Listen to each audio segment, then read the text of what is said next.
Welcome back, history seekers, to another episode of Fistory. I apologize for missing last week, but as you can see, my rumors of my death from the butt plague were much exaggerated. I am, in fact, fine, although missing a week has sort of put me off a bit. Thank you, everyone, for showing up tonight. We will be continuing with the history of the Jews in England, with the admission to Parliament and the sort of leading up to I guess what is called like Emancipation, the sort of the normalization of Jewish rights in England. I don't know if I'll keep going through. I mean, I guess I could potentially keep going, up until the modern times. That everyone's covered that, so I might go back and do something more medieval. A number of people have requested that I do a history of dispensationalism.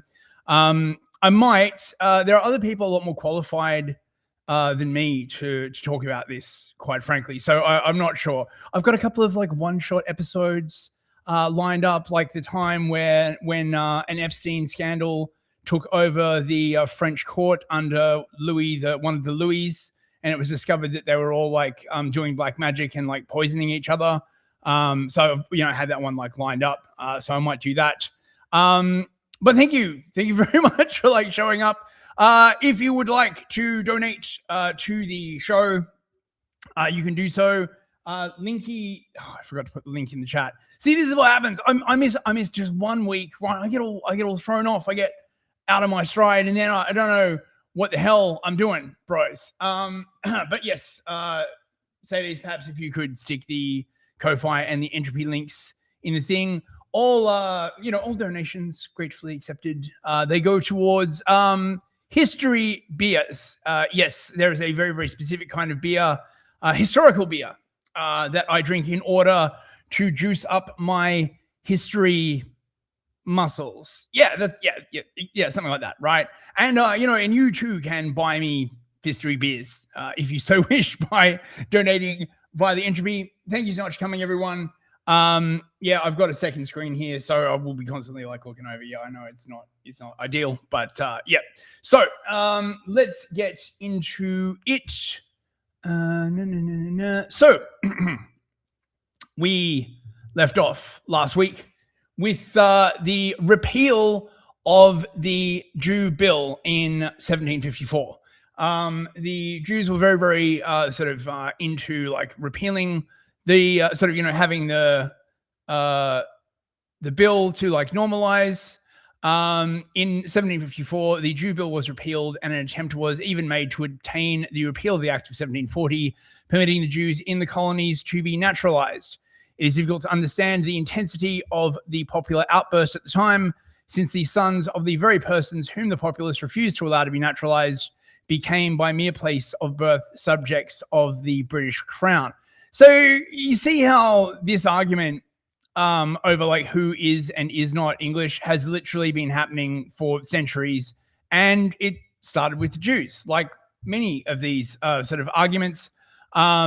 And over the centuries, of course, this sort of gap in who can and who cannot be English has now widened to the point where basically, someone can step off the boat from India speaking no English at all and be instantly transformed into an English person. This has a very, very long pedigree, unfortunately. Now, I'm going to read a bit from the Jewish Encyclopedia. You will notice that as we get closer to modern times, the narrative starts to sort of diverge more and more. I don't find this surprising. As we start getting closer to modern times, this history begins to sort of matter more.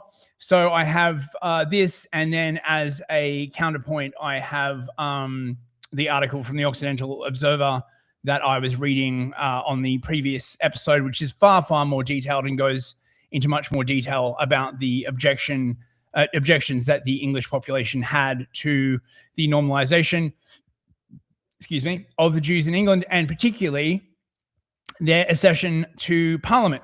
Don't worry, bros. They did eventually get their way, eventually. And of course, it has been great, and there have been no negative consequences, and that's why everything in the United Kingdom is just absolutely awesome, and none of the predicted negative effects that all of those like racist naysayers said ever came to pass. Right. So the oath of abjuration. So just to give you a bit of background, after the Spanish expulsion, quite a few Sephardic Jews, those are sort of the Spanish ones, wound up in London and became like quite central to trade. With the repeal of the bill, a lot of them basically sort of let their children become Christians, and I guess tried to integrate. I don't know whether they banned circumcision or not, but they were, they became to be regarded as just sort of like normal parts of the English landscape, which of course is why the sort of Jewish diaspora disappeared into the English population, and now you can, they don't even think of themselves like that anymore. The influence of the repeal of the Jew bill on the Sephardic Jews of England, who were chiefly affected by it, was deplorable. Samson Gideon, the head of the community, determined to bring up his children as Christians, and his example was followed by many of the chief families during the remainder of the century. A general feeling of insecurity came over the community. With the accession of George III, a committee of deputados was formed as a sequel to the Committee of Diligence, which had been appointed to supervise the passing of the Jew bills through the Irish Parliament. By this time, the German Jews had become of sufficient importance for a certain number of them to be associated with the deputies in the address of congratulation on the accession of George III, but they did not form a regular part of the Board of Deputies, the only representative body of English Jews. The activity of the board, however, was mainly devoted to helping co-religionists abroad, the wealth of the London community attracting needy applicants from both the old world and the new. The deputies do not appear to have made a protest, even against the Oath of Abjuration Act. This fixed the status of the Jews by declaring an oath of abjuration containing the words, "upon the faith of a Christian," to be necessary for all officers, civil or military, under the Crown or in the universities, and for all lawyers, voters, and members of Parliament. So, in other words, in order to gain access to power and to sort of, civil roles, and indeed, I don't know whether there were like many enrolling in the military, but certainly civil roles, lawyers, and to vote, you had to swear upon being a Christian, so a number of them converted. At this time, a number of the more prominent members of the Sephardic community, such as the Bernals, Lopezes, Ricardos, Disraelis, Aguilars, Basives, and Samadars, gradually severed their connection with the synagogue and allowed their children to grow up either without any religion or in the established church, which gave them an open career in all the professions. Now, it should be noted that some of these families are extremely influential. I don't know whether this Ricardo family is related to Ricardo the economist. He was very, very influential. Disraeli, of course, eventually became the first and I believe only sort of declared Jewish prime minister of England. I don't know any. I think the Bernals are still around, if I'm not mistaken. Oh! I think we got a super chat. Did we get a super chat? We did. From Mikey Bikey, $5 for Fistory beers. Thank you very much, Mikey Bikey. I appreciate that, mate. I'm fucking working off a laptop. I don't have as much screen real estate. Meanwhile, the ranks of the English Jewry were being recruited from the downtrodden German and Polish communities of the continent. While the Sephardim chiefly congregated in London as the center of international commerce, the German Jews settled for the most part in the seaports of the south and west, such as Falmouth, Plymouth, Liverpool, Bristol, etc., as pawnbrokers and small dealers. From these centers, it became their custom to send out hawkers every Monday with packs to the neighboring villages, and in this way, connections were made with some of the inland towns in which they began to settle, such as Canterbury, Chatham, and Cambridge, not to mention Manchester and Birmingham.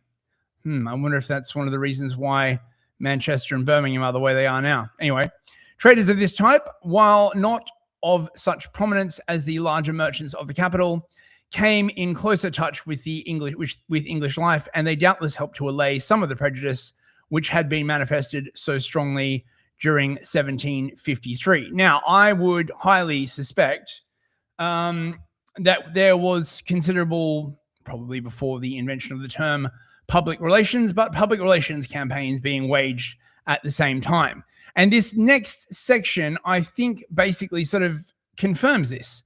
This is a very, very interesting sort of bit to add to the Jewish Encyclopedia. The influence of Jewish pugilists. Another curious case contributed to the same end, i.e. the end of normalizing relations between Jews and English Gentiles. Jews, mainly of the Sephardic branch, became prominent in the national sport of boxing. Their light physique made it necessary for them to substitute scientific defense for the brutal displays of strength, which had hitherto formed a staple of boxing bouts. Now, in case you don't know about English boxing and the way like it used to be run, it used to be a very, very brutal affair. You get like two very beefy English dudes in a ring, and they would just keep going for as many rounds as it took until like one of them passed out. Sometimes it would be like 20, even 30 rounds, right? Like very, very brutal stuff. Not the kind of like thing that you see today. Daniel Mendoza, by superior science, defeated Humphreys in 1789 and became a champion of England. A little later, Samuel Elias, known as Dutch Sam, invented the uppercut and made boxing fashionable among the upper classes. When the Englishmen of the lower classes found themselves beaten at their own peculiar sport by the heretofore despised Jew, a certain amount of sympathy was aroused, and there can be no doubt that the changed attitude of the populace towards Jews between 1783 and 1829 was due in some measure to the secession of champion Jewish boxers. And I'm sure this was just a completely organic thing that was in no way pre-planned. Notwithstanding, there are distinct signs of deterioration shown by the Jewish population towards the end of the 18th century, the picture given by Calhoun in 1800 of the London community being most unsatisfactory. No more details on that. Interesting. A further cause of kindlier feeling on the part of at least the middle classes of Englishmen towards the Jews was supplied by the revival of conversionist hopes at the beginning of the 19th century. Misled doubtless by the tendency to desertion shown by not a few of the Sephardim, many evangelicals anticipated the conversion en masse of the Jewish population, and on the initiative of Lewis Way, the London Society for the Promotion of Christianity Among the Jews was founded in 1807. This and kindred societies wasted large sums of money with indifferent results. Interesting. I mean, the way this is phrased is like, we were never going to convert. Like, why did you even try? And I have to say, I agree with the author here. Why did you even try? Why did you think they were going to convert en masse? It might be one thing for like a few Sephardic merchants to convert, but particularly for the German, Russian, and Ukrainian Orthodox Jews, no way. However, politically, they helped increase sympathy for the Jews among the nonconformists, who formed the bulk of their contributors and were at the same time becoming a leading factor in the formation of liberal policy. Similarly, at a much later period, the craze of Anglo-Israelism made many of the narrower Bible Christians more sympathetic toward the Jews. On the other hand, the great influence of Dr. Thomas Arnold in the liberal ranks was ultimately directed against the Jewish hopes. The more Erastian he was, the more he desired to see the legislature exclusively Christian. Now, in case you are not aware of English Israelism, it is a very, very weird thing. I mean, I've got to look into this like sort of a bit further. But as you can see, here, let me zoom this in a little bit, right? I presume that this either led to or was a result of Darby and sort of what we now call Christian Zionism, sort of like the early version of it, right? And the idea essentially is to read the Bible very, very selectively, claim that various people are in fact the lost tribe or tribes, and then say, well, actually, we've been here all along. Therefore, it is completely inappropriate that we are not, exactly the same as you. And any Christians that dislike this, of course, just don't know the Bible properly. This is a bit later, but as you can see, so the idea is that Abraham to Isaac, Jacob and Israel, right, and then you have the house of Judah going down. As you can see, this is later because this has the foundation of the state of Israel in 1948. But then on the other side, you have the idea that a significant portion of the Jews were dispersed, lost, and Gentileized, and then miraculously became both the British and the Americans. Two nations, two families, two countries, and two kingdoms until they are joined together, amazingly, as I guess what you would call the modern West. This is sort of the root of the kind of stuff that you hear from the Christian Zionists all the time, that Judaism is in fact the foundation of the West, the indispensable part of the West, that the West would not be the West without Judaism, etc., yada, yada, yada, basically. It's very, very weird. Okay, let's go back to this. In the meantime, the lead among the English Jews was passing from the Spanish to the German section of the community. The bankers Goldschmidt acquired both influence and culture, and their efforts to raise the community were soon to be supplemented by those of Nathan Rothschild, the ablest of Mayor Rothschild's sons, who had settled first in Manchester and afterwards in London. The times were in a measure propitious for a new effort to remove the civil disabilities of the Jews. The example of France had not been without its effect. The rising tide in favor of religious liberty, as applied to dissenters generally and to Roman Catholics in particular, might have been expected to carry with it more favorable conditions for the Jews, but a long struggle was to intervene before Englishmen of the Jewish persuasion were said to have had equal rights with other Englishmen. Now, this dynamic is very, very important, and I think explains the general sort of Jewish obsession with things like equal rights, their opposition to stuff like apartheid and all this kind of other stuff. Historically speaking, there was, a sort of a struggle for equal rights in many, many countries, and every single country in which it happened prospered and thrived, obviously. The struggle for emancipation. When in 1829, the Roman Catholics of England were freed from all their civil disabilities. Now, this is another thing to another important sort of aspect, which is that at this time, up to late 1700s, 1800s, Roman Catholics were also denied equal rights. They had what were known as civil disabilities because England was a Protestant country, and it became so after the Glorious Revolution under Cromwell. I mean, the reason for this is not just that we don't like the stinky Catholics, although there was definitely some of that. The main sort of reason was that during the 30 Years' War, which was 1618 to 1648, it ended in 1648-ish, right? The Catholics and the Protestants waged an incredibly major war. And for a period during Europe, there was a sort of very, very unstable situation where there were Catholic and Protestant populations in all of these different European countries, and they fucking hated each other. But more importantly, neither believed that the other had any legitimacy. Now, what this meant was that if a Catholic monarch was put on the throne, every single Protestant in that country would immediately start trying to plan a coup, depose him, essentially sort of declare sort of, an undeclared war, until it sort of broke out properly, right?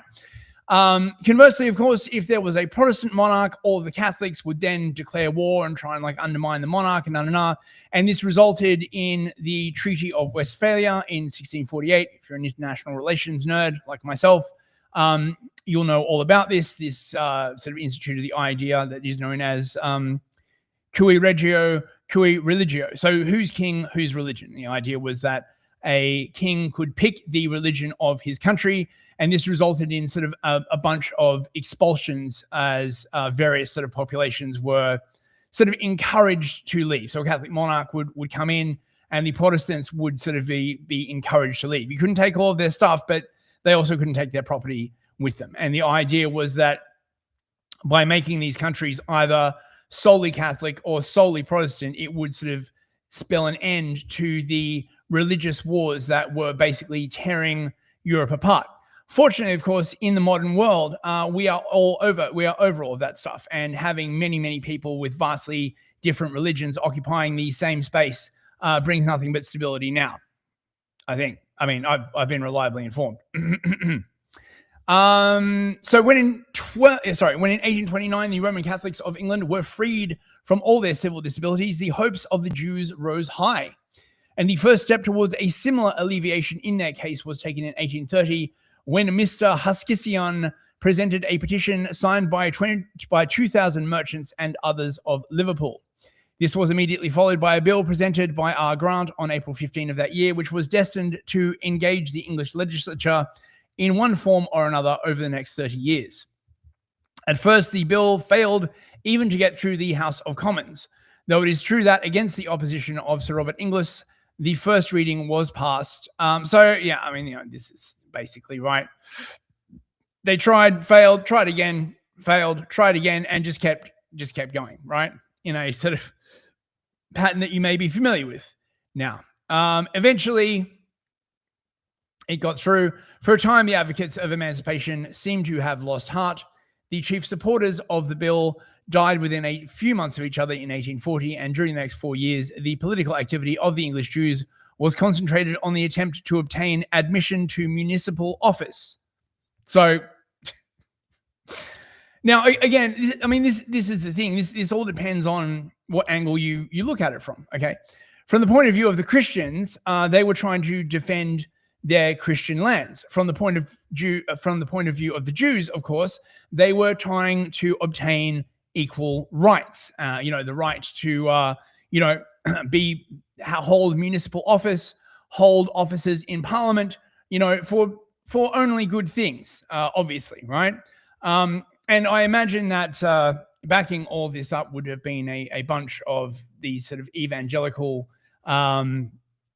English Zionist sort of like types, basically believing that, until this happened, Jesus wouldn't come back. Spoiler, it happened and he didn't come back. But, maybe they just did it wrong, right? So in the following year, 1846, the Religious Opinions Relief Bill removed a certain number of minor disabilities which affected the Jews of England, as well as other dissenters from the established church, and the only portal which still remained closed to the Jews was that of Parliament. So, of course, the next thing they had to do was get admission to Parliament. Of course, right? You have to have equal rights. It is part of liberalism, after all. The success with which the Jews of England had induced Parliament to admit them to the shrievalty and to municipal offices had been due to the fact that the Jews had been actual candidates and had been elected to those offices before any parliamentary relief was asked. Again, just do the thing. Once it's done, agitate for change.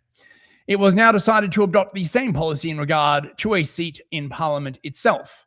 Baron Lionel de Rothschild was elected Member of Parliament for the City of London by a large majority in 1847, and the bill that was introduced on December 16th of that year was intended to carry out the wishes of a definite English constituency. This passed its third reading by a majority of 62 votes, but was rejected in the Lords. The same thing happened in 1850 when Lionel de Rothschild was again elected. Was again elected. But in the following year, the struggle took on another and more dramatic form. David Salomons, who had successfully fought the battle for the shrievalty and the aldermanic chair. I don't know what a shrievalty is, but an alderman is like sort of like a member of like a town council, had been elected member for Greenwich and insisted on taking his seat, refusing to withdraw on being ordered to do so by the Speaker, and adding to his seemingly parliamentary offence by voting in the division on the motion for adjournment, which was made to still the uproar caused by his bold course of action. The Prime Minister moved that Salmons be ordered to withdraw, and on that motion, Salmons spoke in a dignified and forcible manner and won the sympathy of the House, which nevertheless passed the Premier's motion. So it was then referred to the courts, and it was decided that he could not vote without having taken the oath of abjuration. In other words, to swear upon being a good Christian, and they fined him £500 for each vote he had recorded in the Commons. So, I mean, look, as you can see, right? Like, you know how this ends, right? They just keep pushing, and eventually, right? They get through. Eventually, it was Baron Lionel de Rothschild. Again, a conference was appointed between the two houses, and ultimately a compromise was reached by which either house might admit Jews by resolution, allowing them to omit the words "on the true faith of a Christian." And there you have it. They won. As a consequence, on Monday, July 26, 1858, Baron Lionel de Rothschild took the oath with covered head, substituting "So help me Jehovah." So just remember, right? Jehovah is very, very subversive, right? That whole term is basically made up. It's very Judeo-Christian.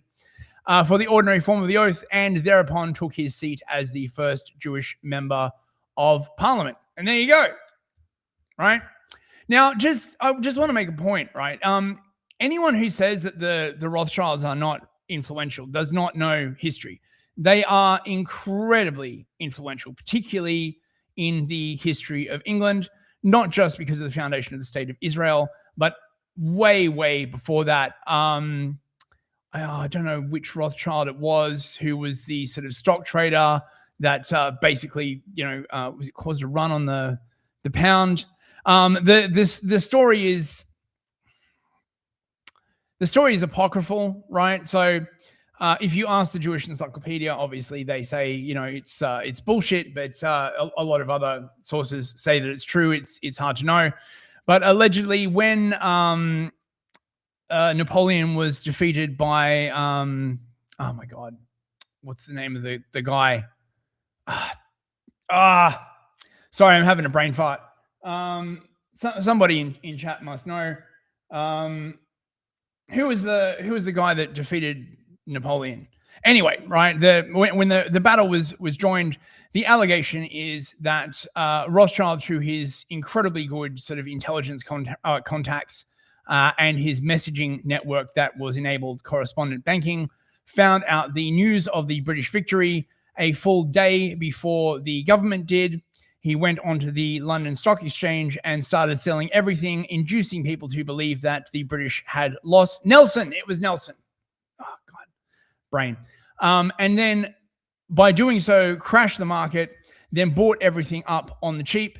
And then when the news, in fact, broke that the British had won, the market skyrocketed, and, he basically wound up owning everything. The Rothschilds are and have always been incredibly influential. But they just, they like to sort of hang out behind the scenes. Now they take a much sort of less prominent role in political life, and are mainly now sort of involved in finance and stuff like that. Some people would say that if you have enough finance and you have enough leverage, you don't really need to be in politics. So, but now, let's have a look at this. Okay, so this is from the Occidental Observer by Ferdinand Bardamu. This is a very, very well-sourced article, this, and has a lot of really, really cool, I don't know, what would you call these? Comics, basically memes of the time, essentially, right? You can see this in the newspaper. You can see on the right here, the what looks like a rather swarthy Sephardic gentleman attempting to force his way into Parliament. Repulsed but not discouraged, a caricature dated 1830 of a proposal to admit the Jews to Parliament. O'Connell, the Irish leader, tells the Jew who is trying to enter the house, "Agitate, friend Moses, agitate. That's the way that I got in." The Jewish campaign against parliamentary anti-Judaism, 1829 to 1836. So this covers like about the same period that we were just discussing. The movement for Jewish emancipation in 19th century England was spearheaded by Jews and their Whig or Liberal allies, while the opposition was led by the High Tories. How things have changed. Excuse me. The High Tory majority in the House of Lords had acted as a barrier to the advancement of Jewish emancipation. And note this word emancipation that would come to be used in a lot of other contexts since then, right? It's been used for the blacks. It's been used for like lots and lots of people. These same sort of tactics just get recycled. And some of the arguments put forward against the Jews, both in and out of Parliament, reflected the traditional Tory view that church and state were part of an inseparable entity in the promotion of which Jews ought to play no part. Now, for those of you who believe that the church and the state are like separate, no.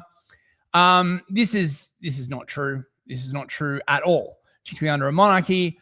And back even a few hundred years ago, it was quite accepted that the church and the state were part of an inseparable entity. Not exactly the same, but sort of joined at the hip. In practice, Anglo Jewry had more freedoms than their compatriots in Central Europe, but in late Georgian England, the laws on the books indicated that they were less free.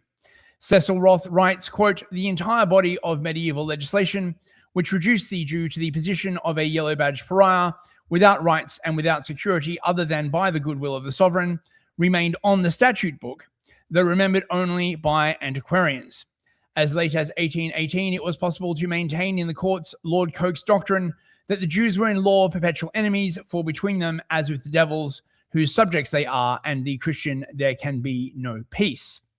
Despite his freedoms vis-a-vis the Ashkenazim of Central Europe in the English society of the 19th century, politically and professionally, the Jews were still excluded from the mainstream. And again, just to sort of note that the Sephardim who came from Spain were relatively well established. It was the Ashkenazim that came over from Germany and Central Europe later. Public life was, in law, entirely barred. Jews were excluded from any office under the crown, any part in civic government, or any employment, however modest, in connection with the administration of justice or even education by the Test and Corporation Acts. These made it obligatory on all persons seeking such appointment to take the sacrament in accordance with the rites of the Church of England. Naturally, these disqualifications included the right to membership of Parliament, for which the statutory oaths in the statutory form were a necessary preliminary. For the same reason, the universities were closed, and as a consequence of this, various professions. This is a very, very cool picture. As you can see, this is a sort of Jewish-looking person with a very, very funny hat, knocking on the door of the Commons. Knock and ye shall enter. The caption being the Jew in the cartoon says, "Come, I shall open the door, will ye? I wants to come in. And here's a gentleman, a friend of mine, wants to come in too. Don't be afeard. I don't want a sheet for nothing. I can pay for it, so help me God." Now, interesting enough, you can see behind the Jewish figure an Ottoman, also wishing admission to the Commons. What a crazy idea, clearly written by some kind of crazy racist. The idea that, admission of these people to Parliament would also enable the admission of Ottoman Muslims. Ridiculous, right? Nothing, of course, has changed. God damn. Excuse me. Tory opposition to Jewish participation in English life was not irrational. Ooh, sounds like something a racist would say to me. But based on the incompatible ethnico-religious differences that separated both groups. From 1829 to 1858, resistance to Jewish infiltration was driven by two main reasons. One, Jewish foreignness, such as their Hebrew religious beliefs and Semitic race, and B, the danger that they posed to the British economy and constitution. The latter ranged from Jewish-centered commercial immorality to potential takeover and domination of the country to the destruction of the Christian church in England. I don't know what they were worried about. The legal doctrines of Sir Edward Coke and Sir Matthew Hale were frequently invoked as justification for the continuance of Jewish civil and legal disabilities. The High Tories shared a common philosophy of exclusion. This was eloquently articulated by the erudite Thomas Arnold, a broad churchman and headmaster of the elite rugby school. Despite his Whiggish beliefs in improvement and latitudinarian rejection of dogmatic orthodoxy, he was a High Tory in his politics. Arnold detested the low Jacobinical notion of citizenship of the Jewish relief bills, which a man acquires a right to by the accident of his being littered between the four seas or because he pays taxes. See, this argument's been going on forever. The Jews were barred from English citizenship because citizenship was derived from race, and distinctions of race implied real differences, often of the most important kind, religious and moral. He continued, different races have different customs, and an indiscriminate mixture breeds a perfect cesspool of all things. Race took precedence over culture, which is why an alien race would always remain foreigners in England. Mixing races would lead to violence, as was the case in the ancient world. In this regard, Arnold wholeheartedly agreed with Aristotle. Well, again, I don't know what this guy was worried about. Clearly seems like some kind of racist to me, right? This is why everything's going great. According to Aristotle, another cause of revolution is the difference of races which do not at once acquire a common spirit. For a state is not the growth of a day any more than it grows out of a multitude brought together by accident. Hence, the reception of strangers in colonies, either at the time of their foundation or afterwards, has generally produced revolutions. I had no idea that Aristotle was such a racist, bro. Arnold suggested that the solution to the Jewish question in England was deportation, saying that they are strangers in England and have no more claim to legislate for it than a lodger has to share with the landlord in the management of his house. If we had brought them here by violence and then kept them in an inferior condition, they would have just cause to complain, although even then I think we might lawfully deal with them on the Liberia system and remove them to a land where they might live by themselves, independent for England, in the land of the English... live by themselves, independent for England is the land of the Englishmen. Interesting that they reference Liberia. Now, I suspect this general sort of feeling is probably what was driving Zionism in England. If you will recall, despite what you may have heard in high school, the rise of what was known as the Jewish question is much, much, much earlier than Mustache Man and the Snazzies and Germany. It was sort of this idea that led naturally to the concept of the Jewish state. And it was, in fact, Churchill who said that essentially both Bolshevism and Zionism were Jewish movements. The Zionists wanted a homeland of their own. The Bolsheviks wanted to overthrow the government and institute a sort of weird sort of communist, totalitarian system over the people in those countries. I mean, I have talked about this sort of thing about Churchill with some people, and they can't believe it, No. If the Jews had to face civil and legal disabilities in England, it was because they had brought these troubles upon themselves. As in 1753, it was they who initiated the agitation for greater civil and legal equality, implying a less well-defined English ethnic identity for indigenous Anglo-Saxons. Interesting. Haven't seen that ever again. This began in 1829, when a petition for Jewish relief from civil and legal disabilities was drawn up by the Board of Deputies of British Jews. The board selected the Jewish banker Nathan Rothschild to ask Prime Minister Arthur Wellesley, Duke of Wellington, to present the petition before Parliament, when handed the petition, the Duke suggested that he postpone it, right? So there's clearly very, very strong opposition still to this. And this is probably due to the fact that they were probably still teaching like actual history at this point. So many sort of the, the upper class would have known enough history to know the circumstances around the Norman invasion and the expulsion, subjects which are not taught in schools anymore for no reason whatsoever. Despite an apparent willingness to consider relief at some future date, the Duke was no obsequious Judeophile. He was, quote, stern, unbending, and uncompromising opponent of emancipation. This may have been shaped by Wellington's personal belief that they were devils. Wellington told Harriet Arbuthnot that they believed the French to be devils as well as the Jews. Once he had a guerrilla come to him who told him that he had had to guard 3 French officers from one post to another, and that in crossing a bridge, he thought the best thing he could do was upset them into the river. Okay. The Board of Deputies heeded Wellesley's advice, and in the following year managed to convince the philo-Semitic MP Robert Grant to introduce a Jewish relief bill into the Commons. As an evangelical Christian, there it is again, he believed his duty was to relieve the Jews of all civil and political disabilities because this would lead to mass conversion of the Jews to Christianity.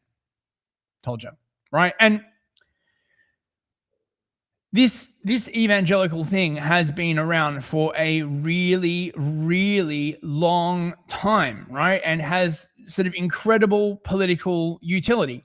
I don't know what they said to the evangelicals, like once emancipation was achieved and conversion was not had. If sort of we follow history, like, the example of Martin Luther, for example, what probably happened was that the Jews in question said, oh, yes, just not yet. You know what I mean? Right. Like we're definitely going to convert, but I've got a bar mitzvah to go to. Oh, it's like I got to go to a friend's wedding. Like they're just, stringing it out. And I suspect that there was probably, again, a fair amount of this idea that once this conversion was complete, Jesus would come back on his little wooden bus, or, I don't know. Evangelicals are very, very weird like this, and so much effort was put into sort of building evangelism as a sort of weird kind of offshoot of Protestantism. And like in my personal opinion, it was pretty much done specifically for this reason. We've already talked, even the Jewish Encyclopedia talked about the large amount of money and effort that went into, what we would now call NGOs for the conversion of the Jews to Christianity. That just went nowhere. So I don't know exactly how these NGOs would have worked, but if I had to make a guess, I imagine that the Jews probably wound up with like a whole bunch of money, and they're like, oh, have some like free Bibles and have this and that, no, like, and they're like, oh yeah, we're totally going to convert, we promise. They weren't going to convert. Grant's bill passed the first reading, but without a significant majority of the House. The High Tory Senator Robert Inglis urged the House to reject Grant's calls for emancipation. For Inglis, Jewish relief was impossible because the Jews were aliens, not in the technical and legal sense, but in the popular sense of the word. They were aliens because their country and their interests were not merely different, but hostile to our own. Interesting to note that you could be arrested for espousing this now. So clearly he didn't know what he was talking about. Man, I love these caricatures. It really, like I said, these are like old school memes, basically. The wise men of the East and the Marquis of the West. I can't read the text bubbles. Mein Gott, beards will not be the fashion yet, dear. Oh, here we go. Robert Grant is saying to Rothschild, I did all I could to procure you the power of legislating for a religion you mock at, but the narrow-minded house threw out the bill. Rothschild replies, well, never mind. Have you any Spanish to sell? I'll give you 48 for it. The figure behind Rothschild whispers in his ear, that's right, we can easily run it up to 50. Another exclaims, mein Gott, beards will not be the fashion yet, den. A satire on the abortive Jewish Emancipation Bill of 1830. Racial identity among the Jews was believed to be so strong that a Jew in London would have more in common with a Jew in Vienna than a Christian in his own country. If Jewish ethnic identity transcended national boundaries, then allowing the Jews to sit in parliament would enable them to pursue, quote, their own selfish and unnational interests to the detriment of the English majority. Never heard such racism. I can't believe they even thought this way. The Jews are a minority, but their numbers are deceiving. Even a small minority can make up for its want of weight by its activity and produce the greatest public events. Through bribery, Inglis said, the Jews would buy up seats in parliament and exercise a level of power and influence far out of proportion to their percentage of the population. I certainly hope this guy got arrested for hate crimes. I can't believe that, this is the kind of stuff that people used to say. Terrible, terrible. So glad that we now live in more enlightened times, and this turned out to be completely untrue.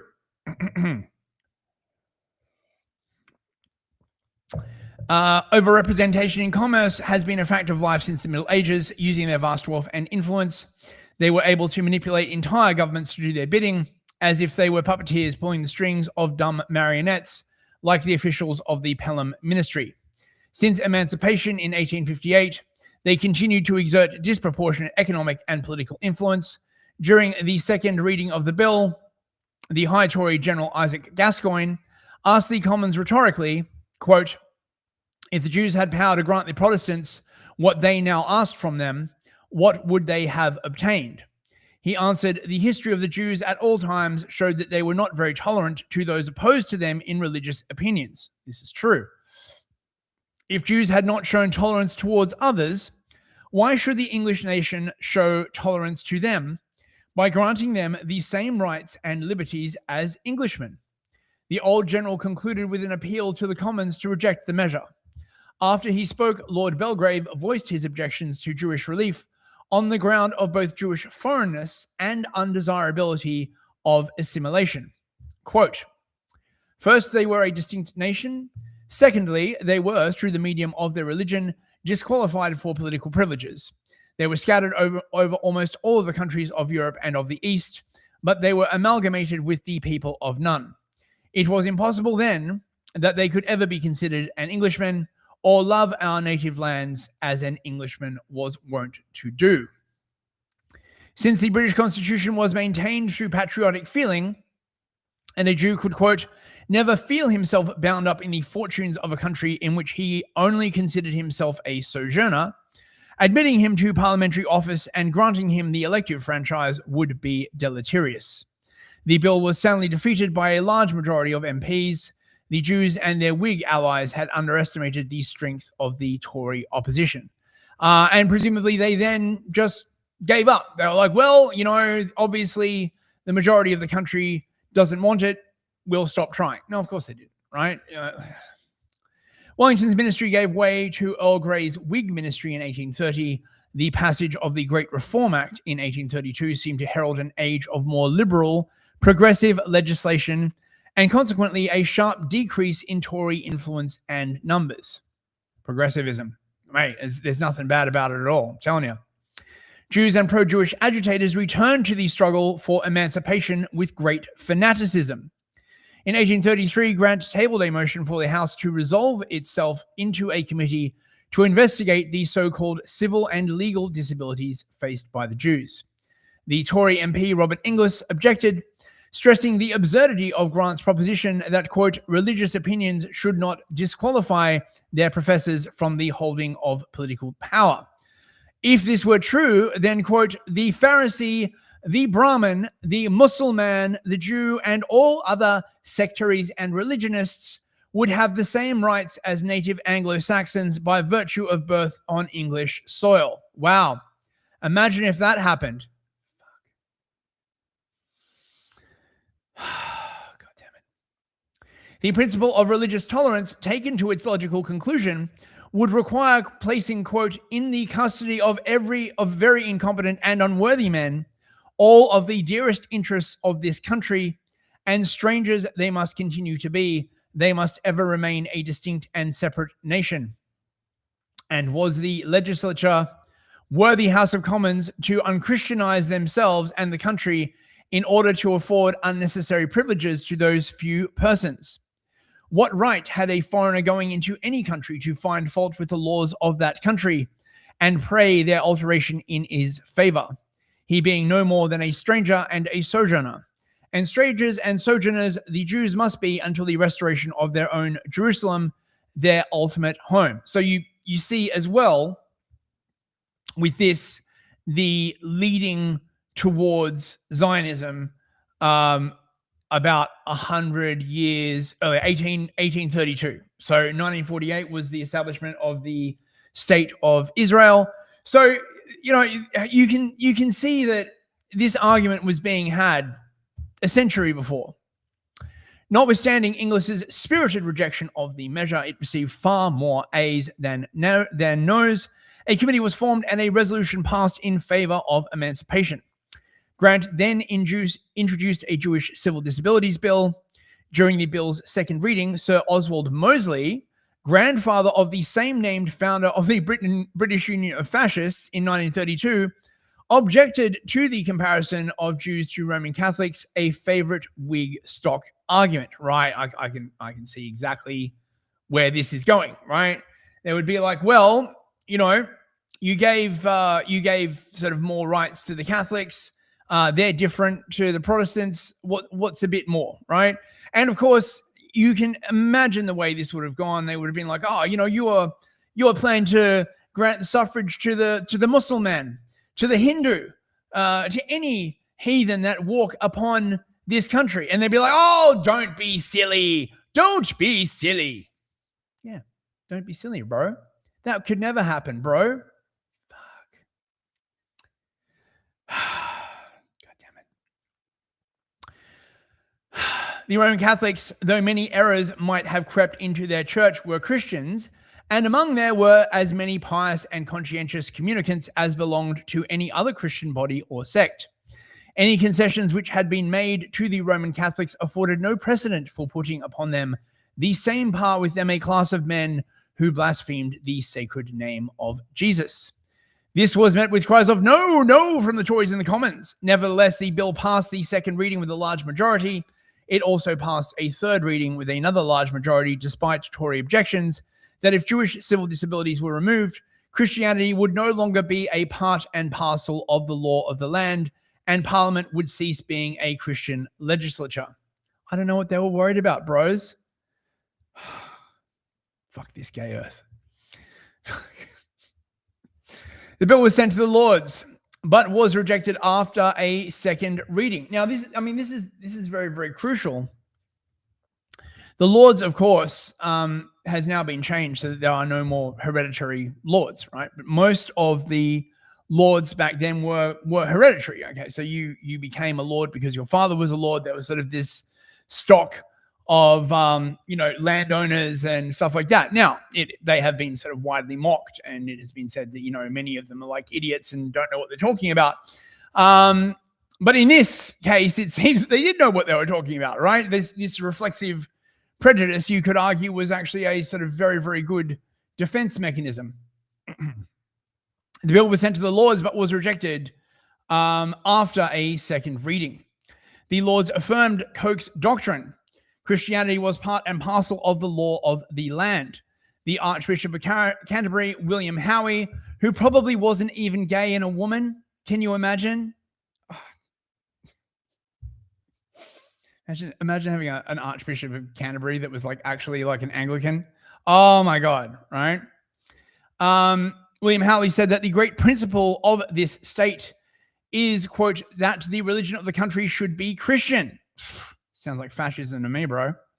The Duke of Gloucester said, quote, "The English House of Peers was a Christian house and ought never to consent to the admission into the legislature of persons of anti-Christian tenets." The Duke of Wellington, the great champion of the anti-Jewish party, affirmed with the other lords that, quote, "this was a Christian country and a Christian legislature." Like Sir Oswald Mosley, the Duke criticized the comparison usually made between Jews and Roman Catholics, saying, "The Roman Catholic Relief Bill was adopted because it was thought no longer necessary to continue the restrictions imposed by law on the professors of that religion, who had previously, to their imposition, enjoyed all of the privileges of which they had been deprived. The Catholics had a heavy ground of complaint on that head, whereas the Jews had no such complaint to make. They had never enjoyed such privileges, and therefore could not claim their restoration. The condition of the Jews had in fact been very much improved. They were formerly considered as aliens, and from the reign of Edward I to the Commonwealth, i.e. the Cromwell regime, their residence in this country was forbidden under severe penalties. The case of the Jews, therefore, stood on a very different footing from that of the Catholics and other dissenters to whom relief had been afforded. The bill was unceremoniously rejected in the Lords." Okay. I mean, I feel, man, this is a pretty good article, this, man. Dude. I think I might have to do another episode on this. We're only halfway through. Man. One of the things about looking back in history is just seeing all the people be like, no, we can like totally change stuff. Like, don't be stupid. Like, what are you talking about? Like, nothing bad will happen. And then, 200 years later, you're like, oh yeah, remember all that bad stuff you said wouldn't happen? Well, it happened. And I'll be like, well, I don't know any history. God damn it. Imagine not allowing Hindus and Mohammedans in the Houses of Parliament, right? Like, where would the country be? Might still have fucking borders. Oh my God. Anyway, I hope you enjoyed this. Yes, I reckon I will do part 6. Thank you so much for watching, everyone. Let's say a quick goodbye to everyone in the chat. Let's see who we got. Dude whose name I can't pronounce. I know you're in the Telegram chat. Good to see you, man. Top Rob, Seti Sapiente, Searsite, Midlife Crisis Joe, Cherub Cow, Yiz the Eunuch. Good to see you, Yiz. 007. Good to see you too, mate. Who else have we got? Christos. Good to see you too. Evil Author. Ardent Party. Victorian Time Traveler. Total Blackout Painting. Good to see you, TBP. Gang's all here. Lovely to see you all. Lovely to see you all. Proper Pictures. Good to see you, man. How you doing? I think Unicorn Eye Lasers was in here as well. Sorry if I missed anybody. Thanks for showing up, bros. Torch of Wyatt. Good to see you too, mate. It's lovely to see everyone. Really lovely to see everyone. Hope you're all doing well. Clowntown Chronicle, of course.